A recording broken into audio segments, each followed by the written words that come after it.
கனிம வளம் தமிழ்நாட்டில் அதிகப்படியாக சுரண்டப்பட்டு இருக்கிறதுல முக்கியமான விஷயம் அதுதான். கோடிக்கணக்கான ஆண்டுகள் எடுக்கும் ஒரு மலை உருவாக. ஆனால் எவனை வந்து ஈஸியாக அழிச்சிட்டு போயிடுவானுங்க. ஃபுல்லாக கேட்டால் கல்குவாரி நாங்கள் சட்ட ரீதியாக தான் நடத்திக்கிட்டு இருக்கோம், லீகலாக தான் போயிட்டுருக்கு அப்படின்வாங்க.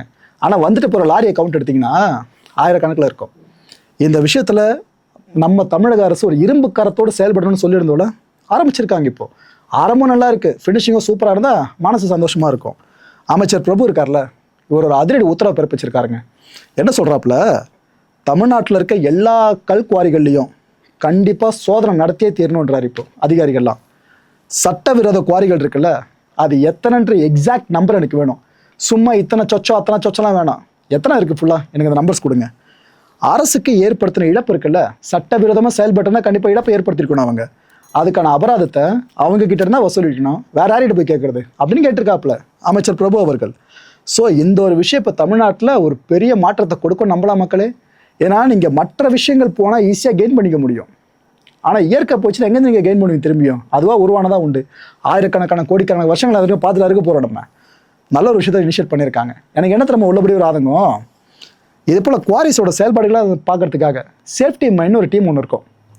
அந்த டீம் அப்போ என்ன தான் பண்ணிட்டு இருந்துச்சு உங்களால் அப்படின்னு பார்த்தா, எதுவுமே குவாரி பேஸ் பண்ணி கொள்ளையை அடிக்கப்படலன்னா சொல்லுவீங்க. இங்கே என்ன பிரச்சனைனா, அரசு நிர்ணயிச்சிருக்கோம் இவ்வளோ வரைக்கும் மட்டும் இங்கே கற்களை வெட்டணும் அப்படின்ட்டு, அதை தாண்டி இங்கே வெட்டிக்கிட்டு இருக்காங்க. அதாங்க பிரச்சனையே.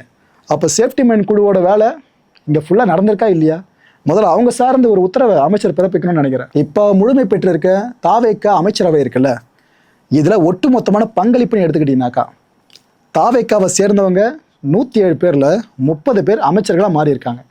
108 கிடையாது, ஏன்னா சிஎம் அவரோட அந்த திருச்சி கிழக்கு சார்ந்த எம்எல்ஏ போஸ்ட்டை ரிசைன் பண்ணிட்டாங்களே, அதனால் 107. இதில் 30 பேர் டிவிகே மினிஸ்டர்ஸ் ஆகிருக்காங்க. காங்கிரஸில் பார்த்தீங்கன்னா 5 எம்எல்ஏஸில் 2 பேர் அமைச்சர்கள் இடம் முடிச்சிருக்காங்க.